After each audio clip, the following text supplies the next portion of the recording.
आप देख रहे हैं इंडिया टाउन न्यूज, भारत की बात। नमस्कार, स्वागत है आपका हमारे खास बुलेटिन खबरें राजनांदगांव में और मैं हूं आपके साथ सुरभि शुक्ला। बुलेटिन में जाने से पहले आइए एक नजर डालते हैं आज की हेडलाइंस पर। फरार 2 वारंटियों को किया गया गिरफ्तार, स्थायी वारंटियों की धरपकड़ में सफलता, दोनों आरोपियों को न्यायालय में किया गया पेश।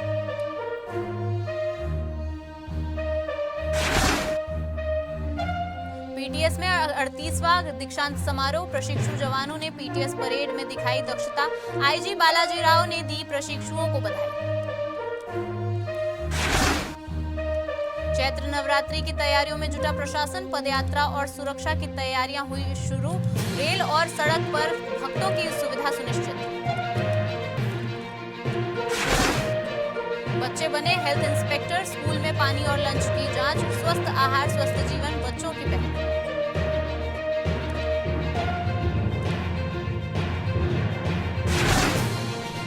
महापौर ने तालाब उद्यान का लिया जायजा, निरीक्षण में सफाई और विकास पर दिया जोर, महापौर ने वार्डवासियों से की चर्चा।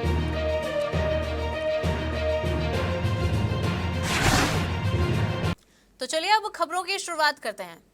छुरिया विकास खंड के खुज्जी विधानसभा क्षेत्र अंतर्गत ग्राम दतरेगा के शीतलापारा में 6.5 लाख रुपए की लागत से निर्मित सामुदायिक भवन का लोकार्पण समारोह संपन्न हुआ। इस भवन के निर्माण से ग्रामवासियों को सामाजिक और सांस्कृतिक गतिविधियों के लिए एक सशक्त मंच उपलब्ध हो गया है। कार्यक्रम में मुख्य अतिथियों ने अपने संबोधन में कहा कि यह सामुदायिक भवन ग्रामवासियों के लिए एक महत्वपूर्ण सौगात है, जिससे ग्रामीण क्षेत्रों में सुविधाओं का विस्तार होगा। उन्होंने आश्वस्त किया कि भविष्य में भी ऐसे विकास कार्य निरंतर जारी रहेंगे। साथ ही यह भी कहा कि यह भवन गांव के विकास की दिशा में एक अहम कदम है और इससे विभिन्न सामाजिक कार्यक्रमों के आयोजन में सुविधा मिलेगी। भक्ति और आस्था के पावन पर्व चैत्र नवरात्रि की शुरुआत 19 मार्च 2026 से हो रही है, जिसको लेकर प्रशासन ने डोंगरगढ़ मां बमलेश्वरी मंदिर जाने वाले भक्तों के लिए व्यापक तैयारियां शुरू कर दी है।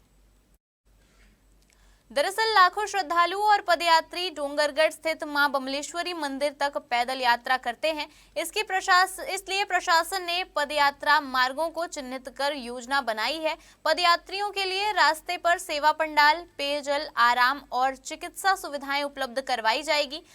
आपको बता दें कि इसके अलावा भी रेलवे ने डोंगरगढ़ स्टेशन पर 19 से 27 मार्च के लिए 10 एक्सप्रेस ट्रेनों को स्टॉपेज देने का निर्णय लिया है, जिससे दूर दराज से आने वाले श्रद्धालुओं को सुविधा मिलेगी। साथ ही पुलिस अधीक्षक और प्रशासन ने सुरक्षा व्यवस्था को लेकर सभी बलों को तैयार रहने का निर्देश दिया है।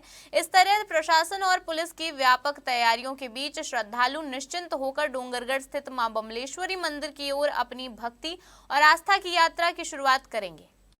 हर वर्ष के भांति मां बमलेश्वरी स्थित जो मंदिर है डोंगरगढ़, उसमें लाखों श्रद्धालु हर नवरात्र में आते हैं।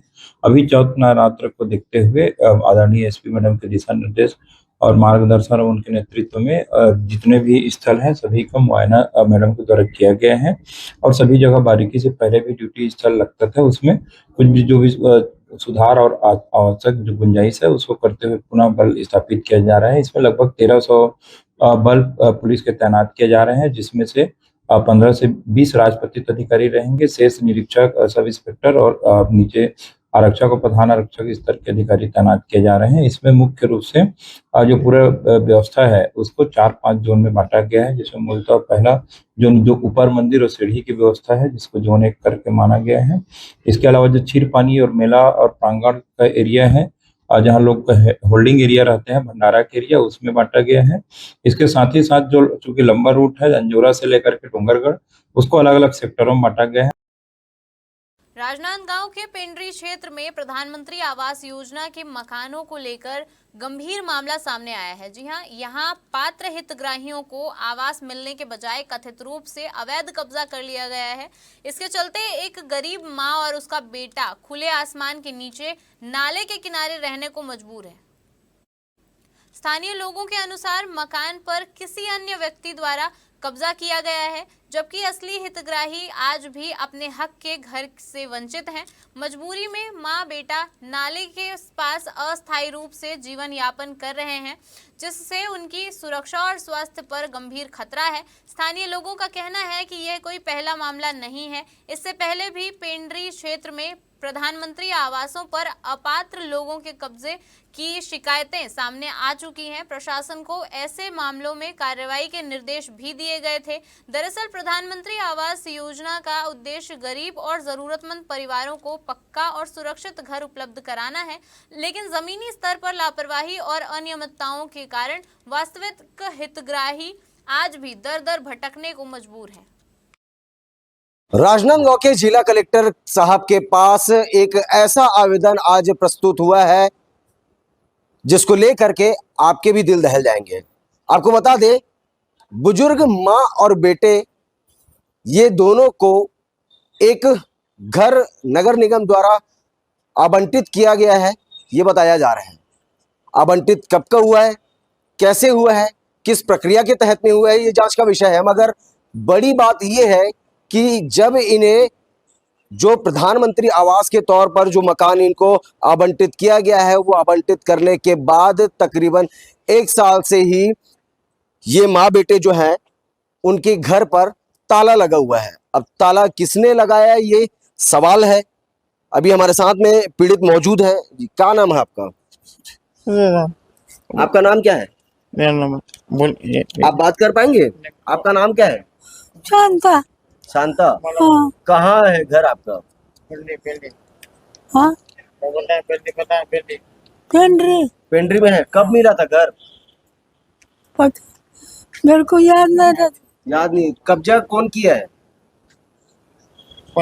ताला कौन हाँ। लगाया? कौन लगाया था? कौन लगा पता नहीं। पता नहीं है।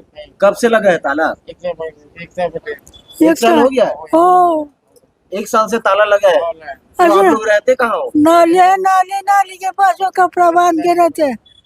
कपड़ा चले ना जाको ना हमारे हालत। नाली ऐसी, नाली के पास में पूरा गोल बांधे और वहाँ पे रहते। नाली के पास रहते हो? हाँ। बढ़िया मच्छर। काफी गंभीर विषय है। बताया जा रहा है कि नगर निगम के द्वारा इनको रहने के लिए एक प्रधानमंत्री आवास आवंटित हुआ था, मगर किसी दूसरे व्यक्ति के द्वारा इनके आवास पर कब्जा कर लिया गया है और ताला जड़ दिया गया है। अब ये जांच का विषय है कि आखिरकार ताला किसने जड़ा, क्यों जड़ा और इनके हक का, अधिकार का हिस्सा क्यों दूसरे अपने कब्जे पर ले रहे हैं। बीते 1 साल से ये दोनों माँ बेटे जो है वो दर बदर भटक रहे हैं। बताया जा रहा है कि नाली के किनारे में अभी ये लोग निवास करते हैं। अब देखना तो ये होगा कि राजनांदगांव जिला कलेक्टर साहब के पास ये आवेदन पहुंचने के बाद क्या इसमें कड़ा एक्शन लिया जाता है और क्या इन्हें वो आवंटित मकान इनको वापस दिया जाता है। रोजगार की तलाश में आए युवाओं को राजनांदगांव के जिला रोजगार कार्यालय में आयोजित प्लेसमेंट कैंप में भारी निराशा का सामना करना पड़ा। दरअसल पहले बड़े स्तर पर प्रचार प्रसार किया गया था कि इस कैंप में लगभग 700 पदों पर भर्ती की जाएगी, लेकिन मौके पर स्थिति कुछ और ही निकली। जानकारी के अनुसार वहां उपस्थित अभ्यर्थियों को पता चला कि केवल 3 कंपनियों के माध्यम से लगभग 150 पदों पर ही भर्ती की प्रक्रिया चल रही है। इससे सैकड़ों युवाओं की उम्मीदें ठोकरें खा गई। दूर दराज के इलाकों से आए कई अभ्यर्थियों ने नाराजगी जताते हुए कहा कि अगर यही सही जानकारी पहले दी जाती तो वे अपना समय और संसाधन इस तरह बर्बाद नहीं करते। अभ्यर्थियों का आरोप है कि रोजगार कार्यालय द्वारा प्रचारित जानकारी और वास्तविक स्थिति में बड़ा अंतर था, जिससे युवाओं में भ्रम और असंतोष पैदा हुआ। अब सवाल ये उठता है कि इतनी बड़ी संख्या में पदों की घोषणा किस आधार पर की गई थी? क्या यह प्रशासनिक लापरवाही है या युवाओं को गुमराह किया गया? फिलहाल युवाओं में आक्रोश देखने को मिल रहा है और वे जिम्मेदार अधिकारियों से जवाब की मांग कर रहे हैं। आज यहाँ जिला रोजगार कार्यालय राजनांदगांव में प्लेसमेंट कैंप का आयोजन किया गया है, जिसमें जो है 3 कंपनियां आई हुई है, जिसमें पहला है परिश्रम ह्यूमन रिसोर्स गुरुग्राम दिल्ली से हैं ये, और एक है अलर्ट SGS प्राइवेट लिमिटेड, ये रायपुर की कंपनी है, और एक LIC ऑफ इंडिया, ये राजनांदगांव की कंपनी है, जिसमें दिल्ली की कंपनी में मीटर इंस्टॉलेशन का पद है, और रायपुर की SGS प्राइवेट कंपनी है, उसमें security guard, lady guard, marketing, computer operator, carpenter, supervisor आदि पद अधिसूचित किए गए हैं। राजनांदगांव पुलिस ने ऑनलाइन निवेश प्लेटफॉर्म के माध्यम से हुई बड़ी ठगी के मामले में तत्काल और प्रभावी कार्रवाई करते हुए 85,31,00,000 रुपए प्रार्थी विपिन कुमार गोस्वामी को वापस कराए। आपको बता दें कि यह जिले में साइबर ठगी की रकम की सबसे बड़ी वापसी है। जानकारी के मुताबिक प्रार्थी विपिन कुमार गोस्वामी ने थाना डोंगरगांव में शिकायत दर्ज कराई थी कि पॉलिसी फाइनेंस लिमिटेड नामक प्लेटफॉर्म के प्रतिनिधियों ने अधिक लाभ का लालच देकर 1,14,52,000 रुपए जमा करवाकर उन्हें धोखाधड़ी का शिकार बनाया। पुलिस अधीक्षक अंकिता शर्मा के निर्देशन में अतिरिक्त पुलिस अधीक्षक कीर्तन राठौर के नेतृत्व में थाना डोंगरगांव और साइबर सेल की संयुक्त टीम ने मामले की गहन जांच की। टीम ने 397 बैंक खातों की ट्रांजैक्शन जांच कर तकनीकी विश्लेषण के माध्यम से ठगी गई राशि का पता लगाया और अदालत के आदेश से 85 लाख रुपए प्रार्थी के खाते में लौटाए गए। इस कार्यवाही में डीएसपी अलेक्जेंडर किरो, प्रशिक्षु IPS आदित्य कुमार, निरीक्षक उपेंद्र कुमार शाह, निरीक्षक विनय पम्मार, निरीक्षक आशीर्वा और साइबर सेल राजनांदगांव की टीम की महत्वपूर्ण भूमिका रही। इस सफल कार्यवाही के बाद राजनांदगांव पुलिस ने नागरिकों से अपील की है कि वे सोशल मीडिया लिंक या ऐप के माध्यम से मिलने वाले निवेश ऑफर पर विश्वास न करें और किसी भी संदिग्ध ऑनलाइन गतिविधि की जानकारी तुरंत साइबर हेल्पलाइन या नजदीकी पुलिस थाने में दें। थाना डोंगरगांव में वर्ष 2026 के 20 महीने में कायम हुआ था अपराध, जिसमें प्रार्थी जो विपिन गोस्वामी है उसके द्वारा शेयर मार्केट के नाम पर लगभग 1,27,00,000 रुपए की ठगी होने के संबंध में सूचना दिया गया था, जिसमें विधिवत अपराध पंजीबद्ध करके बेचने में लिया जा करके साइबर प्रभारी और थाना डोंगरगांव पुलिस के द्वारा लगातार विवेचना करने पर उनके जो राशि है वहाँ बॉम्बे के एक कंपनी के अकाउंट में होना पाया गया, जिसमें त्वरित कार्रवाई करते हुए माननीय न्यायालय से आदेश लेकर के 85 लाख रुपए को उसको रिजर्व कराया गया था, जिसे अभी वापस प्रार्थी के खाता में पुलिस द्वारा इसमें आदरणीय SP मैडम के दिशा निर्देश एवं नेतृत्व में टीम भेजा गया था, जिस पर सफलता अर्जित करते हुए 85 लाख रुपए प्रार्थी के खाता में वापस डालने में महत्वपूर्ण सफलता प्राप्त की गई है। छुईखदान में महिला प्रकोष्ठ इकाई द्वारा छात्राओं के लिए रोजगार कौशल प्रशिक्षण के लिए 5 दिवसीय कार्यशाला का शुभारंभ किया गया। कार्यक्रम का उद्देश्य स्नातक स्तर के अंतिम वर्ष में अध्ययनरत छात्राओं के कौशल विकास को बढ़ावा देना है। आपको बता दें कि इस 5 दिवसीय कार्यशाला में 40 से 50 छात्राओं के बीच कोर्स निःशुल्क संचालित किए जाएंगे ताकि उनमें रोजगार कौशल का सार्थक विकास हो सके। कार्यशाला में छात्राओं को साक्षात्कार की तैयारी, वर्तमान नौकरी की आवश्यकताएं, कार्यस्थल पर उपलब्धियों के बाद प्रबंधन विषयों पर प्रशिक्षण प्रदान किया जाएगा। जानकारी के मुताबिक इस कार्यशाला के लिए कुल 50 छात्राओं ने पंजीयन कराया है। इस दौरान उद्घाटन सत्र में महाविद्यालय की प्राचार्य और महिला प्रकोष्ठ की सभी सदस्य उपस्थित रहीं। राजनांदगांव जिले में चलाए जा रहे स्थायी वारंटियों की धर पकड़ अभियान के तहत थाना छुरिया पुलिस को महत्वपूर्ण सफलता मिली है। इसी कड़ी में लंबे समय से फरार चल रहे 2 स्थायी वारंटियों को गिरफ्तार कर न्यायालय के समक्ष प्रस्तुत किया गया है। यह कार्रवाई पुलिस अधीक्षक अंकिता शर्मा के निर्देशन और अतिरिक्त पुलिस अधीक्षक कीर्तन राठौर के मार्गदर्शन में की गई। आपको बता दें कि मामले में आरोपी लंबे समय से फरार थे। छुरिया थाना प्रभारी के नेतृत्व में पुलिस टीम को जिला कबीरधाम और राजनांदगांव रवाना किया गया। टीम द्वारा आरोपियों के निवास स्थान पर दबिश देकर दोनों वारंटियों को गिरफ्तार कर थाना छुरिया लाया गया और दोनों आरोपियों को न्यायालय में पेश किया गया। वक्त हो चुका है एक छोटे से ब्रेक का, बने रहिए इंडिया टाउन न्यूज के साथ। कभी कभी चेहरे का छुपा दर्द दुनिया नहीं देख पाती है। दाग, मुहासे, झाइयां सब आपके आत्मविश्वास को कम कर देता है, पर अब नहीं, क्योंकि Rukhsana glow and fair face pack जो दे आपकी स्किन को वो प्यार जो सिर्फ प्रकृति दे सकती है। हर लेयर को साफ करे, हर दाग को करे हल्का और आपकी मुस्कान फिर से लौटाए, because you deserve to glow naturally. Rukhsana herbal beauty product Amazon, Meesho और फ्लिपकार्ट में भी उपलब्ध। महापौर मधुसूदन यादव ने राजनांदगांव के मोतीपुर क्षेत्र के प्रमुख वार्ड का निरीक्षण किया और मोतीपुर बड़े तालाब और उद्यान का जायजा लिया। इस अवसर पर महापौर ने लोक निर्माण विभाग के प्रभारी सदस्य के साथ वार्डवासियों से वार्ड विकास और पानी सफाई के मुद्दों पर चर्चा भी की। आपको बता दें कि महापौर ने तालाब की साफ सफाई सुनिश्चित करने और उद्यान का जीर्णोद्धार करने के स्पष्ट निर्देश दिए। उन्होंने कहा कि आगामी स्वच्छता सर्वेक्षण को ध्यान में रखते हुए नगर निगम सभी क्षेत्रों में विशेष सफाई पर जोर दे रहा है, लेकिन इसमें वार्डवासियों का सहयोग बेहद जरूरी है। वहीं मोतीपुर बड़े तालाब की निरीक्षण के दौरान महापौर ने साफ सफाई अमले को निर्देश दिया कि तालाब के किनारे साफ सफाई सुनिश्चित करें। उद्यान के जायजे के दौरान महापौर ने कहा कि उद्यान का मरम्मत कर जल्द ही भ्रमण और मनोरंजन के लिए उपयुक्त व्यवस्थाएं सुनिश्चित की जाएगी। उन्होंने स्पष्ट किया कि उद्यान, तालाब और अन्य सार्वजनिक स्थल का संरक्षण नगर निगम की प्राथमिकता है।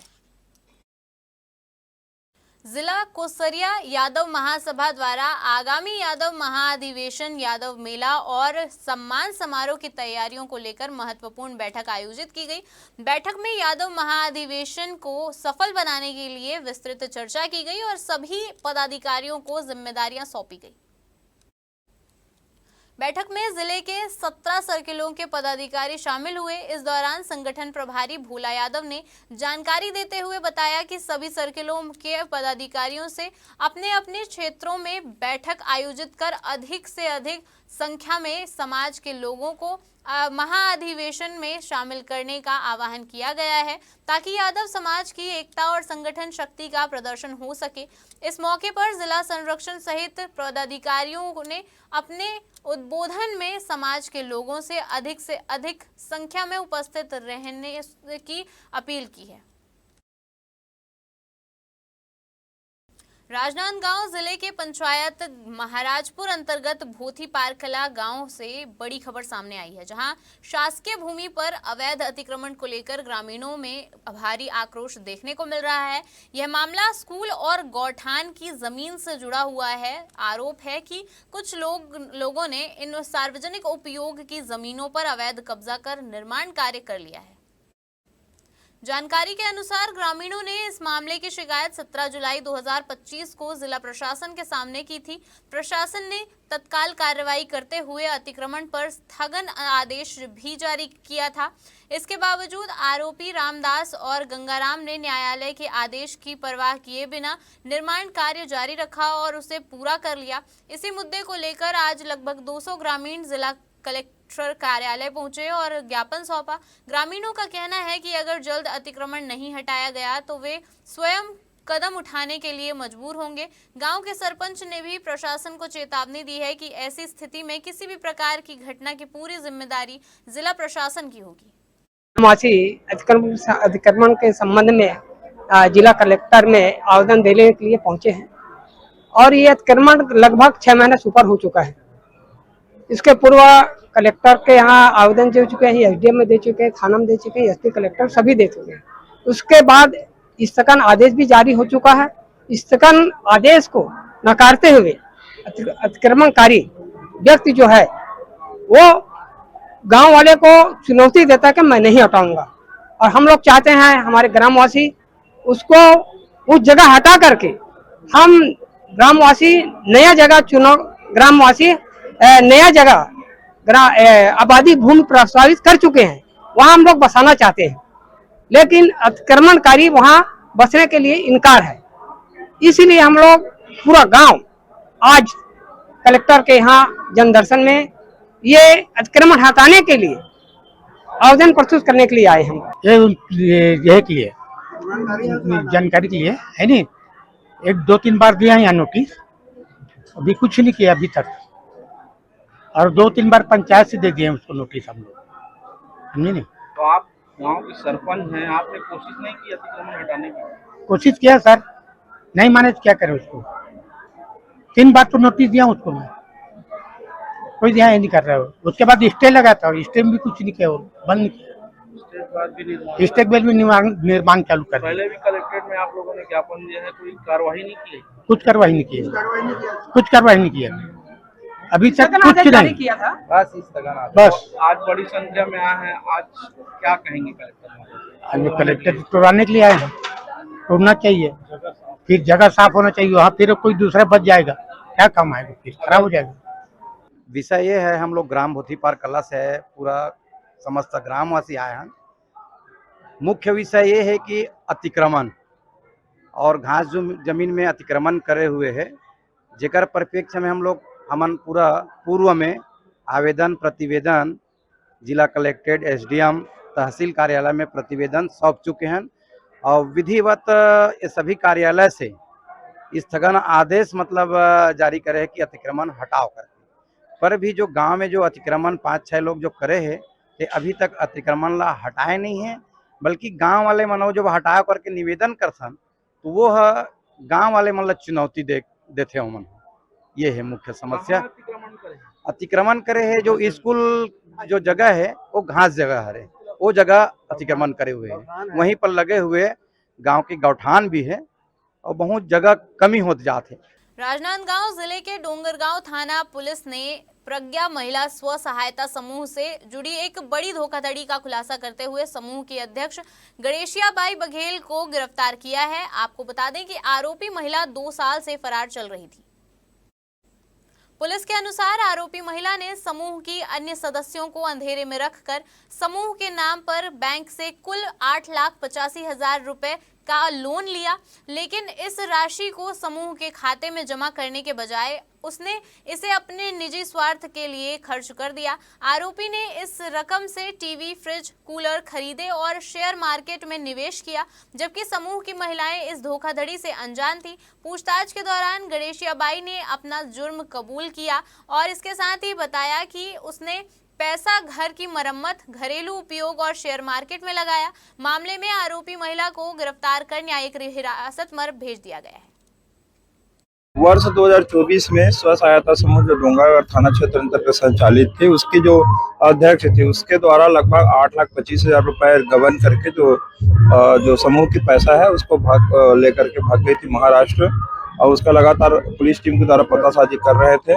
इस दौरान पता चला कि वो नागपुर के आसपास महाराष्ट्र में कहीं छिपी हुई है, जिस पर त्वरित कार्रवाई करते हुए डोंगरगांव थाना प्रभारी द्वारा टीम भेज करके उसको गिरफ्तार करने में महत्वपूर्ण सफलता प्राप्त किया गया। राजनांदगांव के पीएम श्री सर्वेश्वर दास नगर पालिका निगम स्कूल में बच्चों ने स्वस्थ आहार स्वस्थ जीवन कार्यक्रम को एक कदम आगे बढ़ाते हुए खुद ही स्कूल के पानी और मध्याह्न भोजन की गुणवत्ता की जांच करने का अनोखा अनुभव किया। कार्यक्रम के दौरान छोटे छोटे हेल्थ इंस्पेक्टर बने विद्यार्थियों ने स्कूल के तीनों वाटर फिल्टर की जांच टीडीएस मीटर से की। उन्हें यह सिखाया गया कि पानी की शुद्धता कितनी जरूरी है और इसे वैज्ञानिक तरीके से कैसे परखा जाता है। सिर्फ पानी ही नहीं, बच्चों ने स्कूल के मध्याह्न भोजन की भी खुद से जांच की। उन्होंने देखा कि भोजन संतुलित है या नहीं, पोषण तत्व सही मात्रा में मौजूद है या नहीं, कैसे लेबल पढ़कर भोजन के बारे में सही जानकारी हासिल की जा सकती है। इस पहल का मकसद था बच्चों में पोषण और स्वास्थ्य के प्रति जागरूकता बढ़ाना। कार्यक्रम में बच्चों को यह भी बताया गया कि मोटे अनाज और मिलेट्स क्यों जरूरी हैं और संतुलित आहार कैसे चुना जाए। कार्यक्रम में शिक्षक और बड़ी संख्या में विद्यार्थी उपस्थित रहे। बच्चों ने न केवल सीखा बल्कि स्वस्थ जीवन शैली अपनाने के लिए खुद को प्रेरित भी किया। इस अनुभव ने उन्हें दिखाया कि स्वच्छ पानी और संतुलित भोजन से ही स्वस्थ जीवन संभव है। रमजान के पाक महीने में जहां बड़े बुजुर्ग इबादत में रमे हुए हैं, वहीं राजनांदगांव का एक छोटा सा चेहरा हर किसी के दिल में जगह बना चुका है। सिर्फ 6 साल के इस नन्हे से बच्चे ने अपनी इच्छा और हौसले से अब तक 8 रोजे रखे हैं। परिवार के अनुसार यह पहल पूरी तरह से बच्चे की अपनी मर्जी से हुई। रोजा रखने की शुरुआत अपने खुद की और हर दिन अनुशासन के साथ उसे निभा रहा है। दरअसल इतनी कम उम्र में निरंतर रोजा रखना कोई आसान काम नहीं, लेकिन उसकी लगन और उत्साह हर किसी को हैरान कर रहा है। स्थानीय लोग भी बच्चे की तारीफ करते नहीं थक रहे हैं। इस दौरान परिवार भी बच्चे की सेहत का पूरा ध्यान रख रहा है। जरूरत पड़ने पर उसे आराम दिया जाता है ताकि रोजा रखने का यह अनुभव उसके लिए सुरक्षित और खुशहाल बने। अब यह नन्हा रोजेदार सिर्फ परिवार का ही नहीं बल्कि पूरे इलाके का गर्व बन गया है। हर कोई उसके हौसले, लगन और आत्मविश्वास की तारीफ कर रहा है। रमजान पाक का महीना चल रहा है और इस रमजान पाक के महीने में बच्चों की परवरिश सुनिश्चित करती है कि माँ बाप किस तरीके से उन बच्चों का ख्याल रखते हैं। जी हाँ, मैं अभी बात कर रहा हूं एक छोटे से बच्चे की जिनकी राह कुछ अलग ओर ही जा रही है। माँ बाप का परवरिश यह साबित करता है कि बच्चों की दिशा क्या होगी। इस वक्त अभी मैं मौजूद हूं राजनांदगांव के गुड़ाखू लाइन पर और 6 साल का एक बालक मोहम्मद शयान नवाज बीते 6 सालों से अब तक के 8 रोजे रख चुका है। यह अपने में एक बड़ी बात है कि रोजा इफ्तियार करना, रोजा रखना, इबादत करना, यह केवल माँ बाप के परवरिश के ऊपर ही सुनिश्चित करता है। अभी हमारे साथ में मोहम्मद शयान नवाज मौजूद है। शयान, कैसे हो आप? अच्छे हो? बोलो, मुंह से बोलो, अच्छे हो? रोजा कब से रख रहे हो आप? 3 साल से। 3 साल से? अच्छा, रोजा रखने के लिए किसने कहा? पापा ने कहा कि मम्मी ने कहा? अच्छा, रोजा में क्या क्या करते हो आप बताइए? अफ्तारी करते हो? तो दिन भर कुछ भी नहीं खाते आप भी? अच्छा, कैसा लगता है रोजा रख करके? अच्छा, गोल बाजार मस्जिद। गोल बाजार मस्जिद।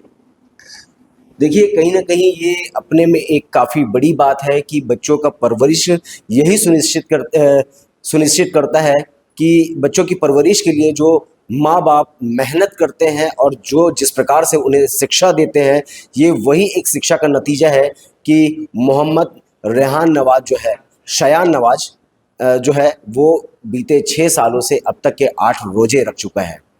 कहीं ना कहीं ये विषय परिवार, शिक्षा की ओर आगे बढ़ता हुआ नजर में आता है।